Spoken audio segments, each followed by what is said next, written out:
Mon job de coach digital, c'est d'accompagner les femmes dans le développement de leurs compétences liées aux outils, aux usages et à la culture du numérique, pour les aider à développer, que ce soit leur carrière ou leur projet d'entrepreneuriat.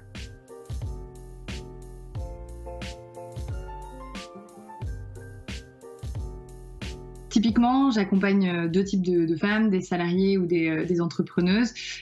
Par exemple, j'ai accompagné dernièrement une femme directrice communication et marketing dans un grand groupe qui avait besoin de comprendre les enjeux liés au digital et la façon dont elle pouvait utiliser les outils pour les mettre au service de son entreprise. J'accompagne aussi beaucoup de femmes entrepreneuses ou chefs d'entreprise, TPE, PME. Là, je les accompagne à la fois sur des coachings stratégiques. Après, je les accompagne sur une autre partie qui est la partie du coaching opérationnel pour que là, elles puissent monter en compétence sur les outils et qu'elles soient en capacité de déployer elles-mêmes la stratégie qu'on a mis en place auparavant.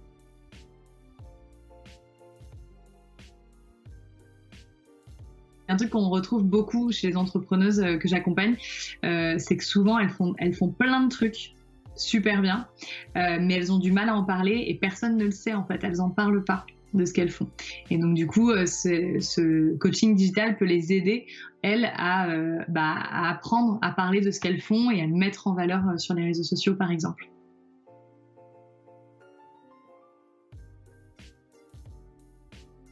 Alors en primaire, je voulais être paléontologue parce que je trouvais ça trop cool dans Jurassic Park. Et après, au lycée, je voulais être présidente de la République. Voilà, tout simplement.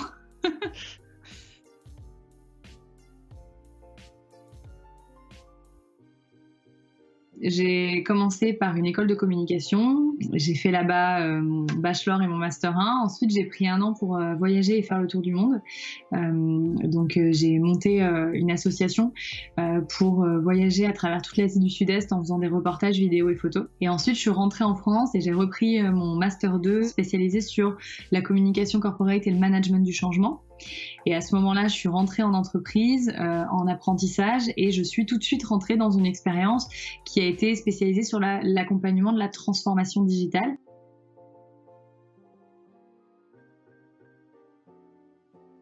Quel que soit le métier, le digital va venir impacter et transformer.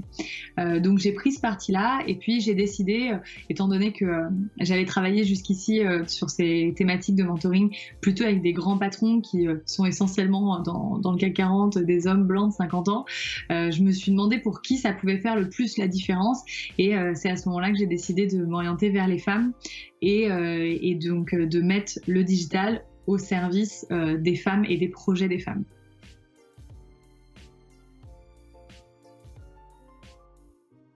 La vraie différence, c'est que je peux plus aller dans des espaces de coworking et je peux plus aller rencontrer mes clientes qui sont de la région en physique. Par contre, ça m'a fait un pic d'activité parce que je me suis retrouvée avec beaucoup de femmes qui, elles, avaient potentiellement le temps et l'énergie de se pencher sur leur développement de compétences.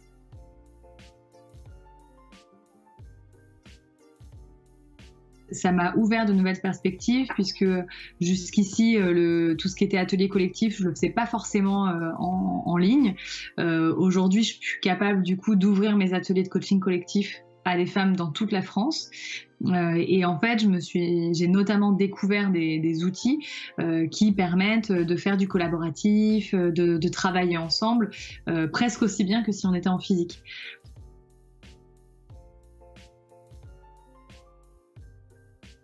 J'ai un large écosystème. On travaille essentiellement sur la suite Google pour pouvoir collaborer ensemble. Ensuite, moi, je suis une grosse fan de Trello. Ça me permet aussi de m'organiser, de faire de la gestion de projet avec mes partenaires, avec mes clientes. Je fais du suivi de coaching directement sur Trello avec les cartes qui permettent d'avancer, etc. et de voir étape par étape où elles en sont dans leur apprentissage. J'utilise aussi un outil pour faire des ateliers collaboratifs, un outil qui s'appelle Miro. C'est comme si tu faisais un atelier et que tu utilisais un board avec des post-it, mais sauf que c'est sur l'ordinateur, quoi.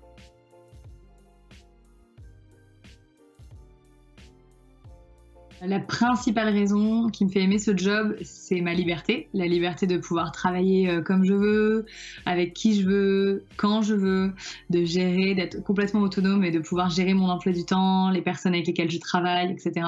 Ça, c'est vraiment la raison principale. Et ensuite, un autre élément qui est très important, c'est les rencontres, puisque ça me fait rencontrer des personnes passionnantes, que ce soit en live, que ce soit en ligne, que ce soit dans la vraie vie, que ce soit mes clientes, les partenaires, dans les coworking où je vais, etc. Ça me permet de vraiment d'étendre mon écosystème de façon assez...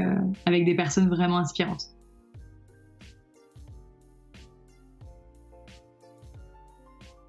La première contrainte quand on monte sa boîte, c'est l'administratif, déjà, puisque c'est quand même pas super simple. Ensuite, la deuxième contrainte, c'est de devoir trouver des clients. Quand on a toujours été dans une démarche où on est salarié, c'est difficile parfois de se vendre.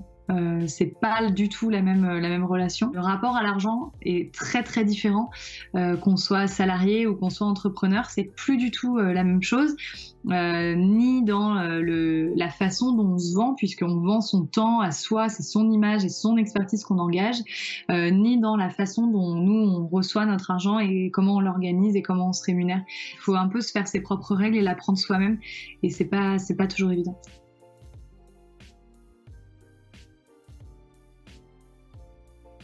D'être dans l'écoute, l'empathie, et du coup de ne pas imposer à l'autre sa façon de voir le monde, sa façon de voir les choses, ses techniques, ses compétences. Le coach va orienter, mais va faire en sorte que la personne en face trouve ses propres solutions.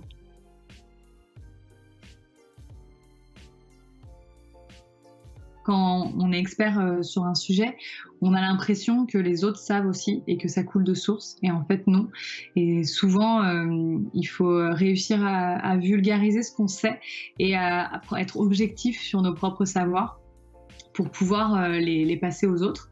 Donc ça, ce serait le premier conseil, d'être objectif sur son savoir et essayer de le vulgariser au maximum. Au pire, ça marche en fait. Globalement, moi, c'est un peu ce que je retiens de toute cette expérience et de tous ces choix que j'ai pu faire jusqu'ici, c'est que je pars de zéro, j'essaye, au mieux j'arrive à 1, au pire je reste à 0, bon bah voilà, j'aurais pas perdu grand chose à essayer. Donc c'est un peu mon mantra, au pire ça marche.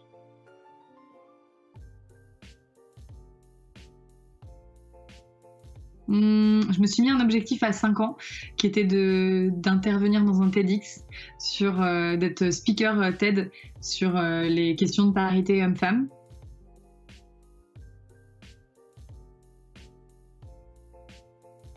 Ouais, comme mot de la fin, je voudrais pouvoir montrer aux femmes que tout est possible et qu'elles ont des nouvelles cartes à jouer avec les outils du digital, et qu'il faut qu'elles montent en compétences, qu'elles se les approprient pour pouvoir les mettre au service de leur carrière et pas l'inverse. On parle beaucoup des femmes dans le digital, mais en fait, il faut aussi parler du digital pour les femmes et pas seulement de l'industrie du numérique, mais de toutes les activités qui sont menées par des femmes et qui peuvent être accélérées, qui peuvent être activées grâce au numérique.